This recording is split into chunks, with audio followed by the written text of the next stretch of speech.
Today's chat is brought to you by, well, all of your support. Through the patronage you provide the Focus Fire chat team through Podbean's crowdfunding, we are able to provide you with the weekly podcast as well as the website and other aspects of Focus Fire chat. If you have any interest in becoming a patron of the FFC, please be sure to visit our website and click on the support link.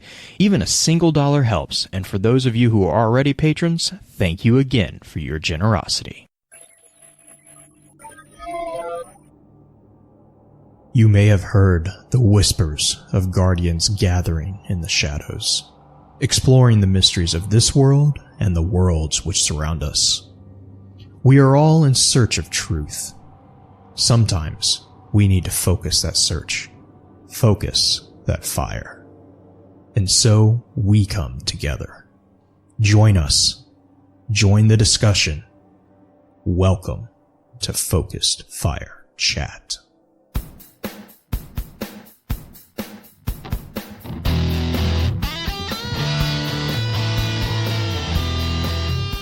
Welcome to Focus Fire Chat, recorded live on August 2nd, 2019, over on twitch.tv/FocusFireChat. As always, I want to give a big shout out to our live chat here with us tonight. Thank you so much for joining us once again. This week's episodes are going to be focused around exploring the topic of the extra lore discussion from July, the Witcher series. This particular episode will serve as what we are lovingly calling the introductory session of the week's exploration. But before we go any further, however, let's run through a quick introduction of those of who we have. Let me redo that. Before we go any further, however, let's run through a quick introduction of all those we have with us on the show. As always, this is your host, Blue Crew 86. Next up, we have our own master of social media, the one and only Green-Eyed Music Lover. Green, I hope you're doing well. How has the week treated you so far? It has been week has been good. A week's been the week. I am actually currently staying in a different home with my normal setup. I drug it all the way over here because I'll be house sitting for the next 2 weeks. So I am from a new location this week where there are mountains behind me and a golden doodle to my right who is slobbering on my foot. And a cat who likes coughing up hairballs. Yeah. There's two cats, one that likes to cough up hairballs and the other one who just does not. She's not social, but the only time she's social is when she takes her medicine because she likes it. That's whatever. Okay. That's kind of backwards. It's weird. She's weird. Oh. She's real weird. It's fine though. Well, and you know, I apologize for my kind of fumbling on the intro this episode. This is one of our, like I was just explaining to our chat and in the live stream, this is our first time doing the new format, which is the intro and what we're calling the intro and advanced sessions. And it's also kind of weird because we're doing it with an extra lore episode, which is going to be kind of different. They're always kind of different anyways. So forgive me, if you will, for the little bit of bumblingness that's going on with the intro for this week. I promise I'm going to get better. But really quick, so normally we would have the community question right here, right? We would normally have that. But with the extra lore, for the Destiny episodes. But for extra lore, we never really have gotten into doing the community question, air quote there. So instead, what we decided to do is we decided to kind of put in a placement of, a question for those of us on the podcast. And it's really an opportunity for us to kind of give our feedback on what do we know about the series that's being discussed. Because a lot of times there's series that maybe we ourselves don't have a lot of exposure to. And so in those cases, we usually will try to have like a guest on. I know this upcoming or the current month is another update on Halo. So we're going to probably try to trick Pins into coming on. I think he's already planning. I kind of basically go, "Hey, Pins, you're up." Like that's kind of how I phrase it, so he knows. So like this will be, again, we're going to try to also use it as an excuse to also get to know our guest a little bit as well.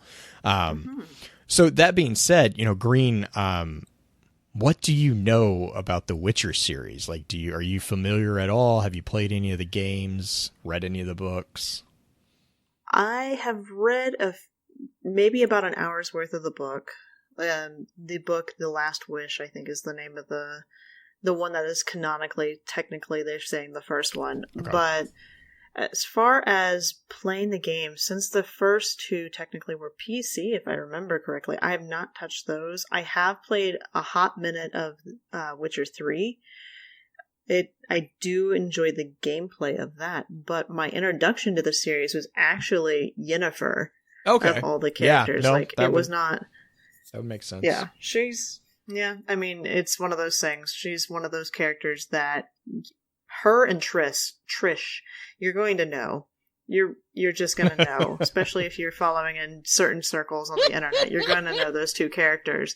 Role-play characters, for sure. I've seen more Yennefers than I've seen of Geralt, or however you say his name. Yeah, I would. Yeah, Yennefer and Triss would be very popular. I've seen a few Dandelions. Mm-hmm. Those are actually the very popular three. Geralt doesn't tend to be. I mean, it's because Geralt has such an iconic look. It's kind of hard to. You would think sometimes that's like easy for cosplayers, but then other times with very particular looks, such as Geralt's, I think it's kind of a little bit more difficult. I mean, let's talk about this TV show that's about to be released, or the Netflix show. Henry Cavill as Geralt actually works, in my opinion. Oh, yeah. Personally. Well, and I think so. The fun thing about that is, that Cavill is a huge fan of the Witcher series. Mm-hmm. Like mm-hmm. he is actually a huge fan of that series, and he was one of the ones that if I remember the story correctly, he was the one that was basically breaking down the door trying to get the role. And so like that was really interesting to kind of read the way that all worked out. But yeah, like the screenshots that we've seen, I think it's gonna be very interesting. They released the one of the trailers, and it does, and we'll get into this I think a little bit more, especially within the advanced session. But like I think with the Netflix series, they're gonna be going kind of more back to the books, the storyline from the books, which I'll kind of explain my thoughts as to why that is here in a second. But they're going to go back to the books, and one of the parts that they are going back to is Yennefer. Actually, Yennefer's physical description in the books mm-hmm. is much different than the one that we see in the games. And there was a brief glimpse of pre-transformation, because there's a big transformation that Yennefer goes through. There's a glimpse of pre-transformation Yennefer in the Netflix trailer, and that actually made me really excited, because I was like, look, we're actually going to get to see Yennefer like as the original portrayal of Yennefer, and that hopefully will translate into also kind of explaining her explanation of why she became, and how the sorceresses work. Yeah, and why she became a sorceress. Like one of the underlying reasons that she became a sorceress was due to not necessarily the physical aspect, or it wasn't due to the way she looked, but because of the way she looked, the way she was treated. Yennefer has a very, very dark backstory, and if they're going, and I think that if they go in and to tap into that as an explanation for her story arc, I think is going to be mm-hmm. really interesting to see that getting translated onto screen. Which also, I think from the murmurs that I've read about it, it's the story arc seems to be taking place prior to the games. Yes, it's going to be taking. I think it's going to be about one of the monster battles that is heavily mentioned in the games, and is not detailed. But isn't it in the books? It's not in the books. It's mentioned in the books. Okay. It's mentioned in the books, but it's also not in the book, because like that's kind of, and we'll get into that, right? The Witchers are kind of that's what they do, is they're monster hunters. So it's a fight that Geralt had to undergo. It was a very specific fight, but it was never detailed in either series, neither the books nor the games. Really, they mentioned it, and one of these I want to say, excuse me, let me make sure I say this correctly. I believe it was The Last Wish actually mentions because the Last Wish takes place as basically a series of flashbacks. So this is the Last Wish is when he's healing, but I think the series, from what I'm reading, the series is going to be the event that he's healing from.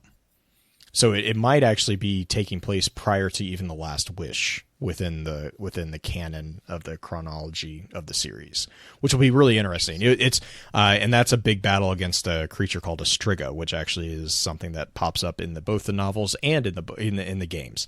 But yeah, so I mean, I guess that kind of tips my hand as far as my answer about what I know about the series. I've never like dedicated a lot of time playing. CD Projekt Red is seriously one of my favorite publishers out there.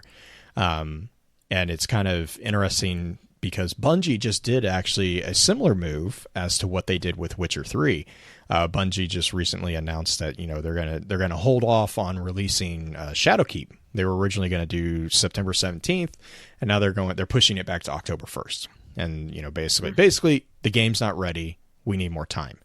Well, and the response that online has been given to that announcement is very similar to what happened when back in, I think it was 2015 or 2014 actually, when CD Projekt Red was getting ready to release Witcher 3.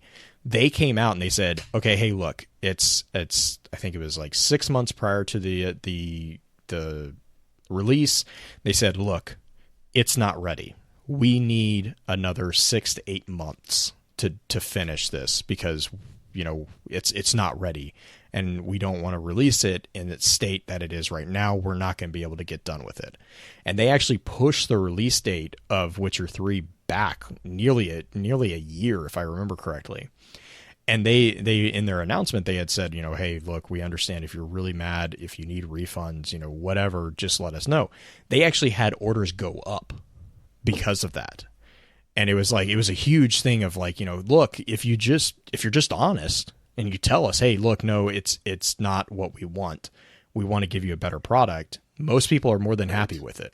So I found that a very interesting kind of parallel as we were kind of getting ready for this show. I was like, oh, that's kind of a cool thing. It's like seeing how gaming communities really in that regard, like if there's transparency and honesty as far as the reasoning behind some of the, the fourth wall issues that are going on, the business issues, gaming communities as a whole, they don't really throw a fit about it. It's just... Well, I mean, considering how often we've gotten burned with games that got pushed out too soon, aren't complete, especially whether it's like Assassin's Creed's Syndicate or how Anthem got pushed out fast and all these different games that people just felt really burned by it. Right. Because it wasn't ready or they were so buggy. Like the Assassin's Creed, I stopped playing Assassin's Creed because of Syndicate. Oh, I really? think that was the one that was just so utterly buggy that you couldn't finish it. Yeah, it was either Syndicate or I think it was Unity too. It was Unity. Yeah, okay, Unity was terrible. Unity was really jacked up because I got a free copy of it, but it was like well after like they patched and everything. So I didn't experience the day one issues, but I know it put such a bad taste in my mouth. I couldn't do it. I couldn't go back to it, even though I love that series. Right. No, and I mean, and so like, yeah, it's just one of those things where I just found, again, like I said, I found that an interesting parallel with these two series. Actually, a lot of my research for this is really was also a refresher course for me because I had read some of the short stories. I haven't actually gotten a chance to sit down and read like the full books. But I've played off and on various pieces. I've never actually sat down and like fully played. All right, I'm going to go play because these games are immense like these. And that's going to be something in the advanced session. Like Dragon Age.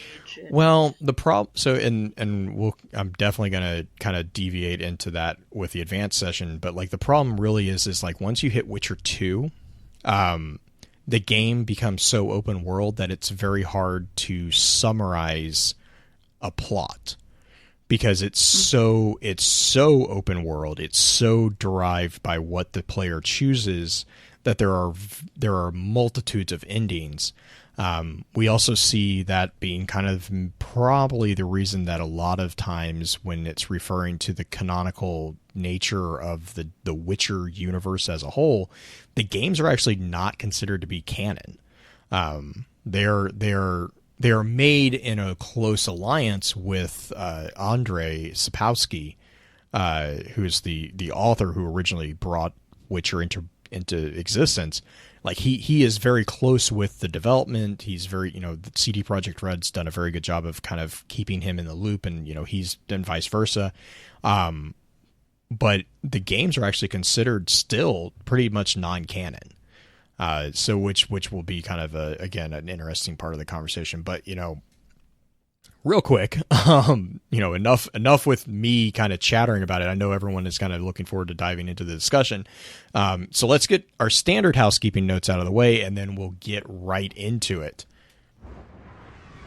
Last week we discussed Marcus Wren from Within the Destiny series. If you're enjoying the show, please be sure to rate, and if you don't mind, leave us a review on iTunes, or comment on the episodes on Podbean or whichever podcasting app you use to enjoy podcasts. Reviews are extremely helpful, as they not only let us know what we can do better for you, but help to continue to expand the FFC family, allowing more and more perspectives to be heard. To those of you who have already taken the time to leave us a review, thank you. As many of you are aware, Focus Fire Chat is a community in which we offer the chance to dive into lore from within various titles and mediums, with a special focus on the Destiny universe. Every Friday at about 10 p.m. Central, the podcast team gets together to stream a summary of the chosen topic for that week. The hope for this is to encourage dives into aspects of game lore within both our Discord server and within the other communities we share the digital world with. If you're a fan of lore in all its various forms, be sure to also check out thelorenetwork.com, a central hub for content that covers a wide variety of different titles and mediums. Our full show notes for each week's topics will be posted here, so for the additional information or guest details, be sure to check out the site. Next week's topic is going to be a return to Destiny with a look at the Menagerie. That being said, however, we still want to hear your thoughts about this week's topic. Be sure to weigh in over on Discord, and don't be shy in tagging any of the team in the conversation. We can't wait to read what your thoughts are. With that being said, I'm going to let Green start us off with a high-level summary of this week's topic.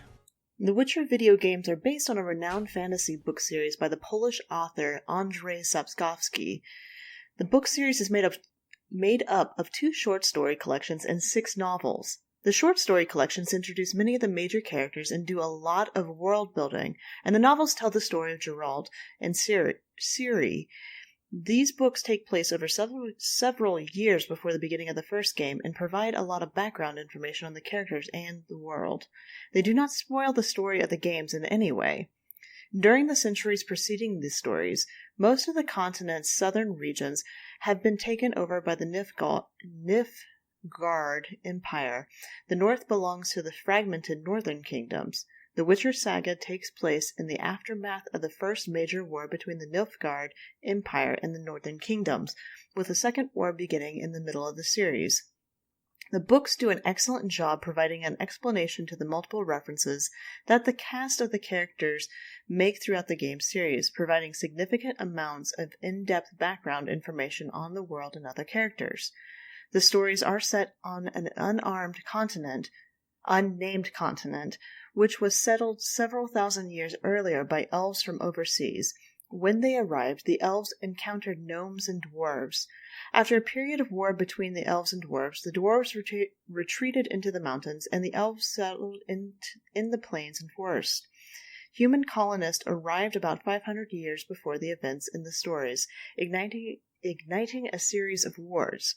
The humans were victorious and became dominant. The non-human races, now considered second-class citizens, often lived in small ghettos with human settlements. Those not confined to the ghettos live in the wilderness regions not yet claimed by humans. Other races on the continent are halflings and dryads. Werewolves and vampires appeared after a magical event known as the Conjunction of the Spheres. Following this event, humanity created witchers, orphaned humans who were, at childhood, taken to be trained and mutated into 4 higher monster hunters. While the story of how witchers were first created is lost in the current game world, there are still There are still, I'm having trouble finding, Witcher schools, facilities built to manage the process of mutating and training new Witchers. Within the books, we see reference to 3 of these schools: the School of the Wolf, where Geralt is trained, the School of the Cat, and the School of the Griffin. Within the game series, we are introduced to the School of the Viper as well. An overall recurring theme throughout the series as a whole is the portrayal of the greedy and short-sighted nobility, corrupt and distrusting small towns filled with prejudice and often violent everyday folk. This creates a constant push and pull between apathy and empathy that builds a satisfying connection to the realism of the world for fans. So, the thing that I remember when playing it is that there are not many monster hunters out there. Mm-hmm. At all, even though there's a few schools and everything whatnot going on there, that the training is difficult, and then the transformation is even more difficult to actually survive. Right. Which is what sets Geralt apart from even the other Witchers. It's explained, and we'll get in. I think I have it noted here. Let me make sure. I want to say I did. So Geralt actually. Well, and I think that might be a good kind of segue into talking about the major characters too. Sure. Geralt was actually, so not only is Geralt a protagonist, or the protagonist of both the story arcs, but he exhibited an unusual tolerance for the mutagens. So what Witchers are, is like they are basically super soldiers in a way, but Geralt kind of had a really unusual ability to tolerate the forces that they use to force mutation to make them stronger, faster, more powerful. And so in his initial training, they basically found this out. They went through what the initial round of mutagens would normally cause, and he basically was like, all right, whatever, fine. And he didn't have as much problems as usual. And so the trainers who were responsible for that were like, okay, well, let's see if he can handle more. So he was actually subjected to further mutagens, and that is actually the explanation for why his hair is white. But the trade-off is like he got like all sorts of physical. The other thing the mutagens does is it sterilizes the Witchers. The Witchers are all sterile. They are not able to reproduce, which is where a number of the political tensions with Witchers kind of actually seems to stem from, is the way that the Witchers continue their legacy, which we'll get into in just a second. But Geralt was further subjected to mutagens after the initial round, which then gave him even more enhanced speed, strength, and stamina, even to other Witchers. So Geralt is actually, even among the Witchers, Geralt is actually a more powerful Witcher. Like that's one of the things about Geralt specifically that is called out multiple times, is his unusual ability to tolerate the mutagens, the potions, the use of the chaos or magic. He has this really unusual ability to kind of take damage, like significant damage, and just keep going. Let me see. Well, like the Witchers have to be able to tolerate potions and poultices that are a lot more detrimental to, like, it would kill a normal human, right? Like normal level Witchers would. Geralt can even go beyond that. Yeah, he can. So like Geralt is able to do, like, that's why in game you can, it's the explanation of in game you can back-to-back potions. Like in the book series, you see Witchers who they have to pace themselves between those things, because basically when they ingest these things, it's a very fine line between you're getting more powerful, but you're also pushing your body beyond its limits. And so it's like how far can you push yourself before you actually kill yourself? Geralt just has a further tolerance of that. And so to kind of go back real quick, when we say Witcher, I guess the easier way to start would be, when we say Witcher, a Witcher is a magically and genetically mutated professional monster hunter for hire. They are mercenaries, if you will, and they are all human. They were created following the event that introduced monsters to the world, which Green had mentioned. It's called the Conjecture of Spheres. Following that catastrophe, humans figured out a way to create basically a defense mechanism, and that defense mechanism was witchers. And so what happens is these humans basically transform themselves into a supernatural weapon through the ingestion of various mutagens, whether that's in the form of potions or actually eating various poisonous items.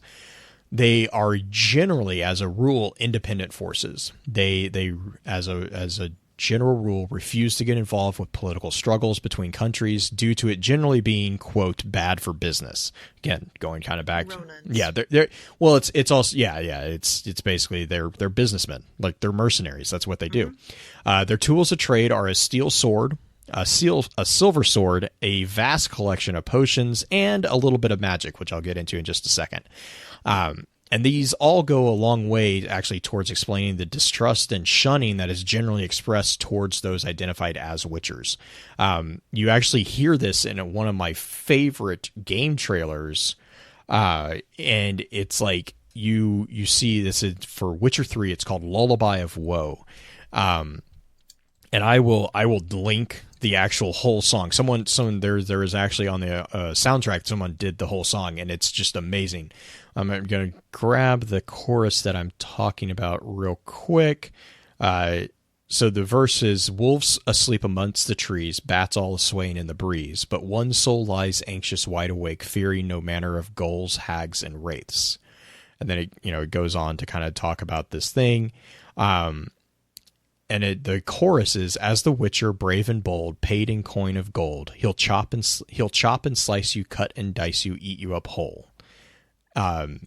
It's just like and that's a lullaby. That's the lullabies that they sing about the Witchers, and depending on the area, which will be more prevalent in Witcher 3, which is where again this was introduced.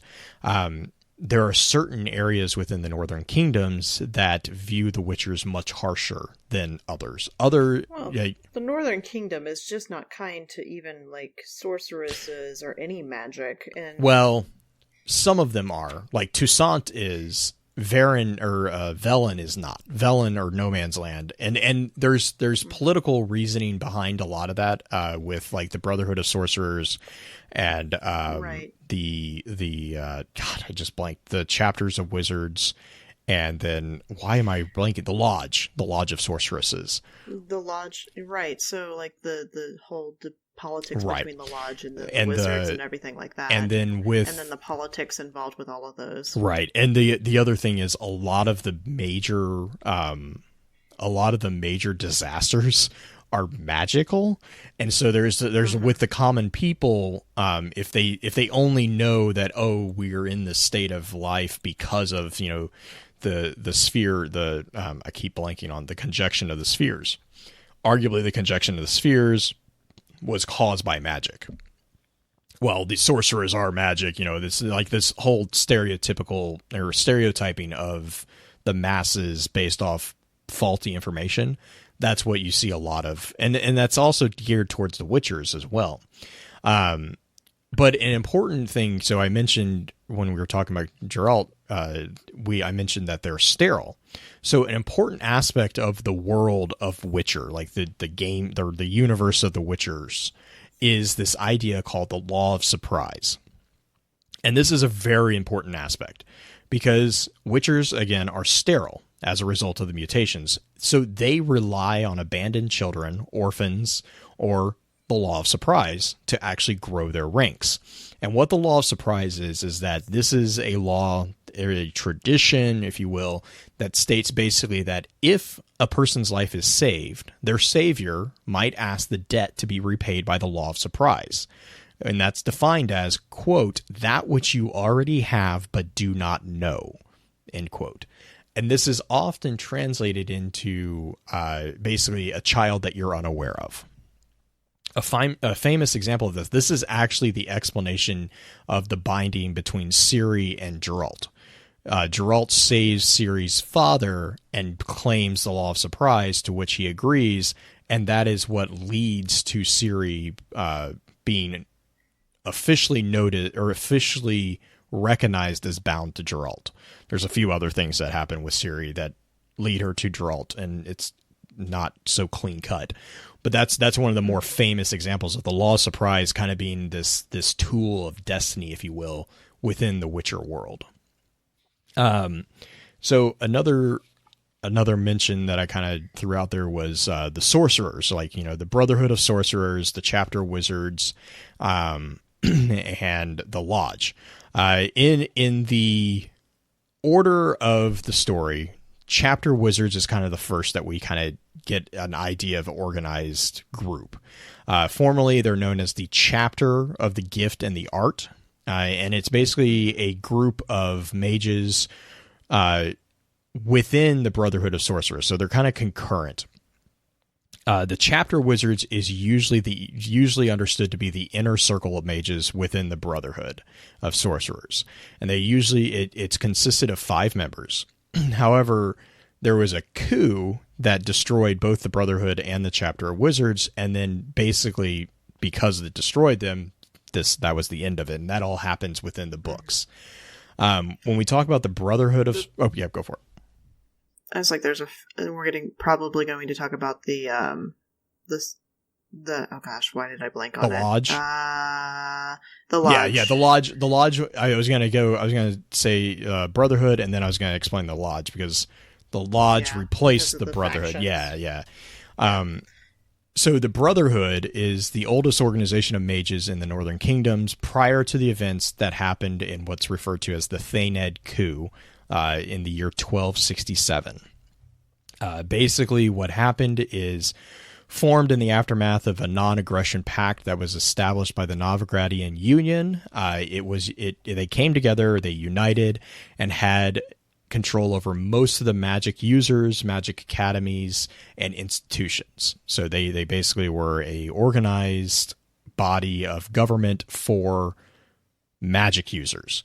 It was led by the Chapter, which consisted of 2 main governing bodies that guided magical practice for centuries. Now, one of the biggest conflicts that the Brotherhood had within the magical community is that it was largely male dominated, which is what leads into the Lodge. Following I'm going to come over here. So the Lodge... Thayned. Yeah, following the Thayned coup, there is a group basically that is referred to as the Lodge of Sorceresses, and they are the ones that arose from the ruins that was the Brotherhood of Sorcerers after the coup, and then they basically wiped the board of the older mages, or the older order. Originally, it was a secret organization that was composed entirely of female mages, and it's often referred to as a sisterhood due to originally no men being invited. And this was due to as in their own words, the sorceresses viewing men as being too incompetent to handling governing areas of magic. That not only governing areas of magic, but also dealing with the politics, because the conclave, which will get that. The conclave comes to a head in Witcher 3 or Witcher 2. But originally within the novels, the Lodge is just kind of in its infancy. And we have actually a quote from the glossary in game, and they say the founders' aim was to bring the war between Nilfgaard and the Northern Kingdoms to a close while maintaining the mages' influence on the fate of the world. It is effectively an association of the most powerful female mages from both the northern and southern realms. The Lodge has significant political influence, although its activities are not entirely understood by the public. End quote. Mm-hmm. So again, very secret. Guiding hand. Yes, very, very secretive. Very, very secretive. And, we can't talk about mages and sorceresses without kind of giving a nod to magic. Magic is, as you kind of have guessed probably by now, a pretty large and central piece of the Witcher universe. Magic is not only used by mages and sorceresses, but also by witchers, priests, druids, and a myriad of the magical creatures that inhabit both the literature and the games. And what magic is in the Destiny, magic is in the Witcher universe. It's basically the harnessing of what's referred to as the power of chaos. So when we see magic, it is predominantly from the eyes of a Witcher, and which is because those are usually the protagonists that we're experiencing the world through. Witchers are referred to magic through their use of signs, which is basically simple spells.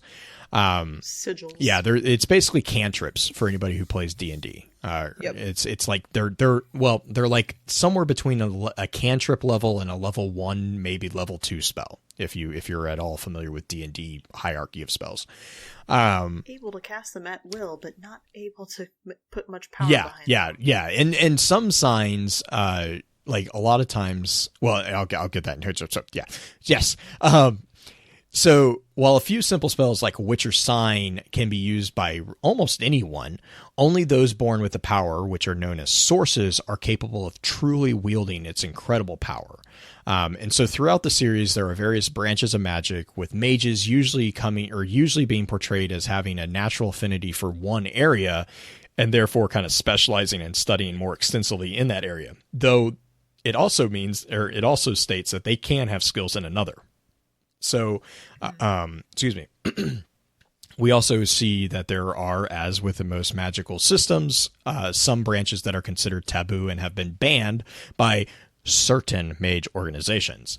So the branches of magic that we kind of see are mind, air, earth, water, fire, divination, and then band, which is basically necromancy is the general one.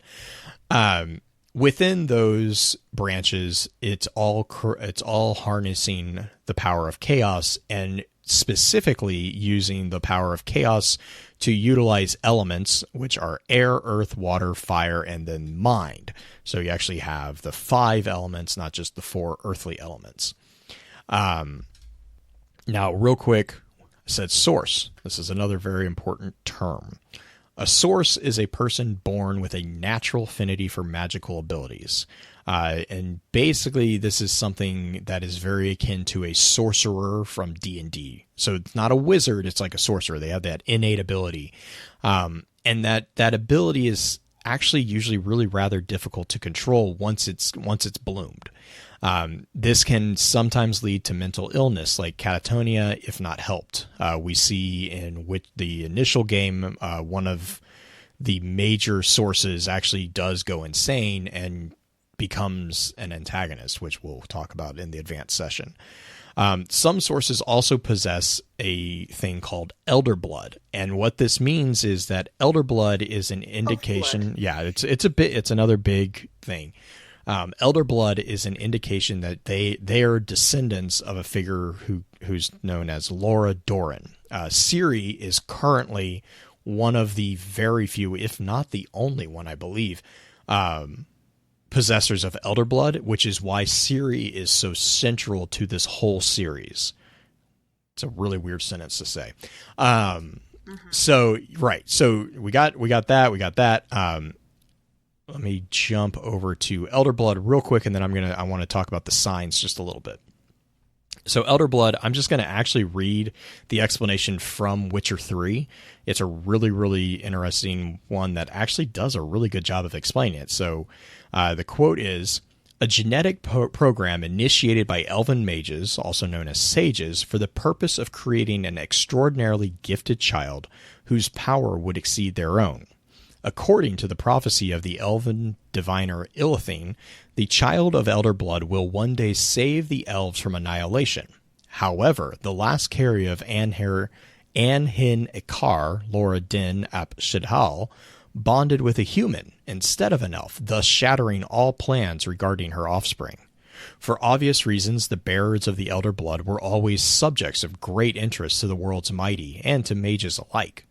The former counted on the truth of Illithane's prophecy, on an avenger being born who could destroy worlds and who they could thus use for their purposes. As for the latter, they hoped to harness the magic of Hin Ikar and broaden their own knowledge and powers. Ultimately, however, all these plans were for naught. The elder line broke off with the disappearance of the heiress of the Nilfgaardian crown, Cirilla Fianna Ellen Renan." And so that's in quote. So basically, Elder Blood is a breeding. Genetic. It was a breeding program. It was a genetic program to enhance the elves beyond to create their own savior, essentially. But it backfired. But it didn't, which we'll get into in the advanced session with Witcher 3. Right, but according to to their prophecy, it backfired. Yes. Stop there. Yeah, self-fulfilling prophecies are fun. Later. Yeah, Witcher 3 later. God, man, it's so hard not to dive into that part. I know. That is that prophecy and the concept of Elder Blood, I want to reiterate, is very important to this entire series. It explains a number of the connections that both you see in-game, off camera, a lot of the events around Ciri, why Ciri is so central. It's all because of the concept of Elder Blood and what that prophecy speaks of. So, yes, full stop on that for right now. Signs. Yep. Signs are, like I said, signs are kind of the cantrips. There are currently because of the game world, we actually have 6. I believe we only had 4 or 5 in the book series. They introduced a new one in Witcher 3 that was actually very useful. And a lot of people were like, why didn't we have this before? So basically, though they are not mages, witchers are able to cast simple magic spells that can prove effective when used properly. These signs are the reasons that witchers prefer to utilize single-handed weapons. Basically, it leaves their other hand free to cast, because some signs require an arranging of the fingers in a specific pattern, while others require to be drawn on solid surfaces. Signs are made available through the use of Circle of Elements, which is basically a meditation point where magic is strong in the world, and are the following. Brooke, would you have something, Green? No, I was just looking through. Aren't they generally cast, like, imagery-wise in the... Also, besides the hand shapes and everything, aren't there runes tied to them too? Yes, actually, the banner that we have for this episode, the full banner, is I will actually go through the ones that has all of them except for Heliotrop, which is the new one, and I don't know if I've seen a sign or a rune for Heliotrop. The runes that Green is referencing to are actually derived from the runic images for the elements that the sign is utilizing. First up, we have Ard, which is going to be the rune that is surrounded in blue. This element is the combination of air and mind. Yennefer explains this as, quote, the so-called Sign of Ard is a very simple spell belonging to the family of psychokinetic magic, which is based on thrusting energy in the required direction. The force of the thrust depends on how the will of the person throwing it is focused on the expelled force. It can be considerable, end quote. So this is basically force pushing people. Again, that's the blue sigil. The green sigil is the one called Axii, and this is the combination of water and mind. This sign actually creates a hypnotic effect that is used to calm people and creatures, manipulate minds, and in game, you can actually hex enemies, causing them to become temporary allies. So this is for those of us who play Destiny, this is the friendship punch that Fellwinter is known for. Oh, I miss those. They're coming back. Artifacts are coming back. Yeah, the friendship is magic punch. The next one that I have on here is Heliotrop. This is the one that as I mentioned, I don't know the sigil for it. I wasn't able to find it in time to make the banner. Heliotrop is a combination of the elements of earth and fire, and it's a sign that assists the caster in buffering against physical attacks, blocking combat magics, and cushioning against impacts with walls and the ground. This is actually one of the few... This is the sign that was introduced in Witcher 3. And this sign is noted as being only active for a moment. It's used to dampen the threat of a single powerful attack or a particular incident. So basically, if the Witcher is falling, they cast Heliotrop to kind of cushion that landing. And again, I don't have a sigil for that. I apologize for that one. It's usually portrayed as a white smoke, but I couldn't figure out where the sigil was. The sigil is a inverted triangle with the line all the way through. Okay. According to the wiki. Okay, cool. I couldn't figure it out in time to put it together for the banner, so I apologize for that one. Oh, yeah. The next one that I do have is on the banner. It's Igni, and this is, as you probably, if you're familiar with most of the spellcasting fantasy games, this is going to be the fire. This one is the sigil that is surrounded in red. And basically the explanation here is that it's a simple sign that basically creates a pyrokinetic burst, often used in game to repel or ignite opponents. However, what we often see Geralt using in the stories in the books is actually he uses this in more mundane situation to start fires. So when they sit down for camp at night, he casts Igni, and that's how they start fires. It's a lot easier than using a match. Quinn is the predominant element of earth. It's the sigil that is surrounded in yellow. It is a sign that when cast forms a protective field around the caster, buffering them against sonic attacks but not physical blows. Also, unlike Heliotrop, Quinn actually remains active until either it is broken or it is actively dispelled by the caster. So it is a longer standing sign. And again, it doesn't actually help against physical attacks, just kind of sonic magical attacks. The last one is Yurden, and this is the element of mind. This is the sigil that is surrounded in kind of the purple haze. This is the sign that is actually inscribed. It has to be inscribed on a solid surface to scare away monsters. It basically pushes them back, blocking them from getting too close. However, if the monster or the opponent forces its way into the affected area, it is actually slowed, and it has the additional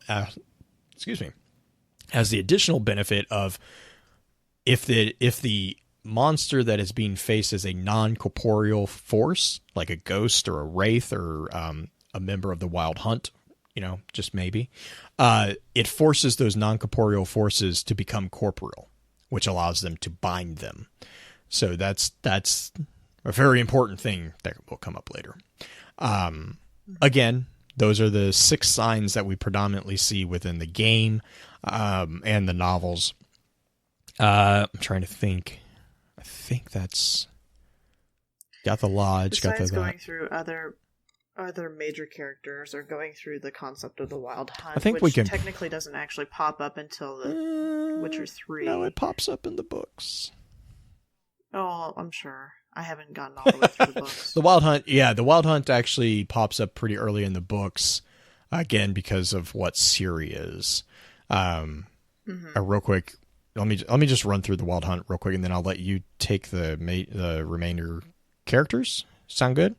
Sure. Okay, so real quick, Wild Hunt, pretty similar to the real mythology of the Wild Hunt. It's a group of elves from a place called Tir Nalia, which we'll get explained later, who call themselves the Droig Ridri in their native Elder speech, meaning Red Riders. They are led by the general and later the king, Eredin Brack Glass. Breck Glass, man, that's a really funny name. Commonly known as the King of the Wild Hunt.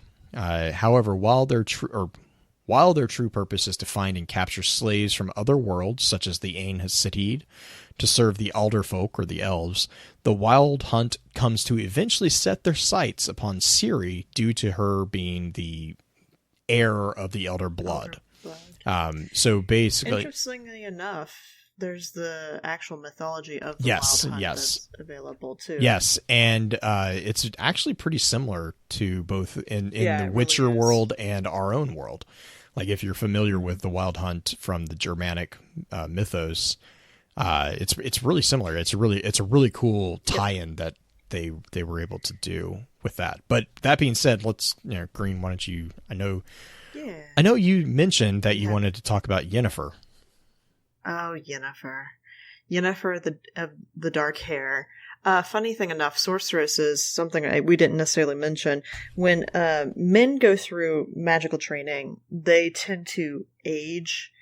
Obviously, you get the idea of like the wizard type look. But women, on the other hand, actually go through a different type of transformation, becoming more beautiful and whatnot. So Blue had mentioned really early on in the episode that during the Netflix thing, we get to see Triss before transformation. Yennefer. This is why No, I thought was it Yennefer? Yeah, I thought it was Triss. Yennefer's the one that Okay. Triss has always been Triss. Like, it's Triss. Triss. But yeah, no, Yennefer's the one that it's significant. It's significant. Yeah. A lot of times the women go from being kind of outcast type characters looking various different ways, whether they're hunchback or whatnot, and they go through these corrective spells and whatnot as part of their training. And interesting different dichotomy between those two. But Yennefer herself, Yennefer of Vengenberg, is Geralt's quote-unquote soulmate. That, because of the way the game is built, the games, not necessarily the books, the games, you can choose multiple or different lovers and whatnot, but Yennefer is kind of always a staple as far as a person that you tend to run into quite a bit. She is a sorceress who is considered to be more powerful than Triss within the chapter of wizards. Yennefer was born in Belletion, to a rough life. Her father detested her immediately due to her having been born a hunchback, blaming her mother's elven blood for it and beating the child up until the day he abandoned them. This abuse would only drive the girl on, leading her to arrive at the door of Aretuza, where in her first year of studying the arts of magic, she struggled to the point of a serious attempt on her own life. Following this event, she would find healing from the damage from the suicide attempt, as well as her deformities in the higher magic, something that has led to her becoming a powerful mage in her own right. She is a battle mage, or battle mage is, I guess, is the easiest way to say it, is one of her talents. She will essentially use like force ice on a battlefield to help deter lines of forces moving forward. There's other things that she does as well, but there's a really cool cutscene where she throws down essentially this frozen chunk of ice and it just goes poof. But yes, she's an interesting character. I believe the term is BAMF. Yes. Yes. Oh yes. Very much so. Yennefer is my favorite character. I know that she's not everybody. Like, she's one of the two. It's either you're a Triss fan or you're a Yennefer fan. I'm a Yennefer fan. Full tilt on that one. But I like Yennefer's history. Like, Yennefer's backstory. Yeah. It's hard not to respect her, even if you don't like her. Like, if you actually go back and read like the full story of Yennefer, like where she came from, it's really hard not to read that and be like, okay, you know what? I might not like you, but I'm going to tip my hat because you came out of a really bad situation and you're where you are now. Yep. Let's see here. Then there is Ciri, which we've mentioned before, the Cirilla Fiona Ellen Rhiannon, which is the adopted daughter of Geralt and Yennefer. Essentially, Yennefer pretty much acts like her mother in a lot of ways, even though she's obviously not. And then you had information about Ciri. She is the granddaughter of Queen Calithae of Cintra, meaning that she has the blood of the elves and an unknown but dangerously powerful gift that is sought after by many. So she's kind of the pawn that is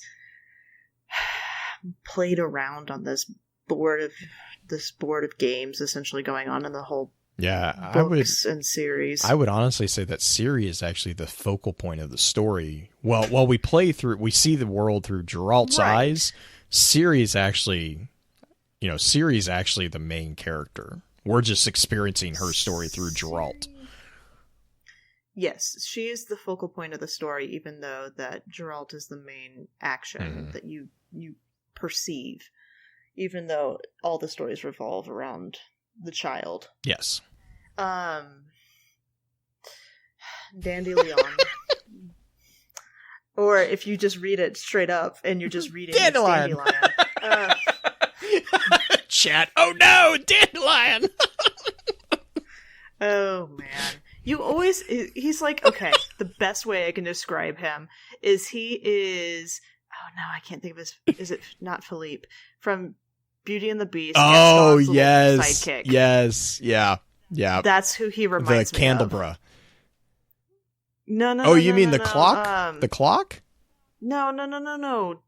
Gaston's whoa. friend. Yeah. Okay. Yes. Sorry. God, yes. That would also be give me a accurate. second. That would also be accurate, yes. Oh my gosh. I just love chat's reaction. No, not Dandelion. Best friend. He really is. Like, honestly, he is kind of... He is really the best friend of Geralt. Like, he is. The Crimson Avenger. He is the bard and poet who is also a spy for the King of Redania. He's the bard that you don't want in your party, but he's also the bard you want in your party.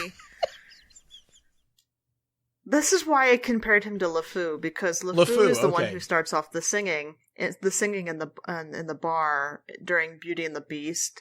No one spits like a stun, da, da, bum, bum, bum, bum. Anyway, Disney reference. Yeah, so I will also throw in that like 90% of the times that you encounter Dandelion in the games and actually in the books, it's always a situation in which Geralt is rescuing him from himself. Like, yes. It's always that. Like, I think, like, in like, reviewing all the games, especially, every time he gets introduced, it's either he's about to be hanged, or he's running away from something that he caused.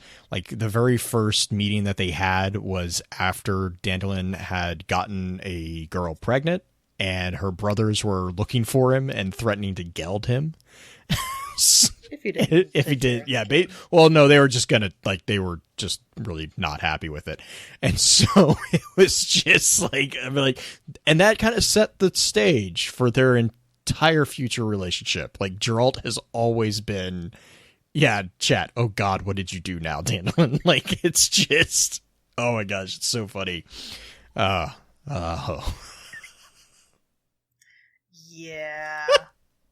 He's the comic relief. He really is. And he's actually there are moments within like there are moments where he actually does prove his worth. Like in the games. Oh yeah. In the games he wouldn't be a good sidekick if you I mean he's not really a sidekick, but he's the one that actually like comes up with a couple of the plans. He's the ones that gets, you know, different things that are supposed to not be doable. He's the one who kind of knows how to polish or you know, grease the palms of people who need to be involved and all that. So but yeah, oh my gosh, Dandelion. Oh. And then the last, well, not the last major character, but the one that is probably the third most recognizable in the series, Triss, the one we've mentioned a few different times. She is listed as a friend of Geralt. You can also make her a romantic interest, according to the gameplay. It's not necessarily within book canon or anything like that. I can't remember if it's actually canonical. There's moments. Again, it's just an open world. It's just a free world. It's just free. It's just free. Free. Is that the word that we're going to go with? Is that we're going to use that because that's the PG word for it. She acts as an older sister to Ciri, so she helps take care of the child too, but it's more of a sisterly thing rather than a motherly like Yennefer does. Mm-hmm. And she is also a powerful sorceress, most notably with her red hair. She's very striking. And she is a member of the chapter of wizards. And she also likes to get her fingers into all the politics that are going on all the time. Among other things. Among other things. She is also where... I just blanked. Where Yennefer is kind of like a mage, a battle mage. Triss is much more known for her healing and alchemy. She also like has this really unique strength in teleportation, which comes in very handy. She is the source of a lot of the Deus Ex Machinas of the game, where Geralt is like, I'm gonna die, and she goes, and he's like somewhere else. It happens a couple times in the game, and it's like, okay, thank God for Triss, because she's the one that's been watching over him, basically. Mm-hmm. So yeah, I mean, that's I think that's honestly where I want to kind of end the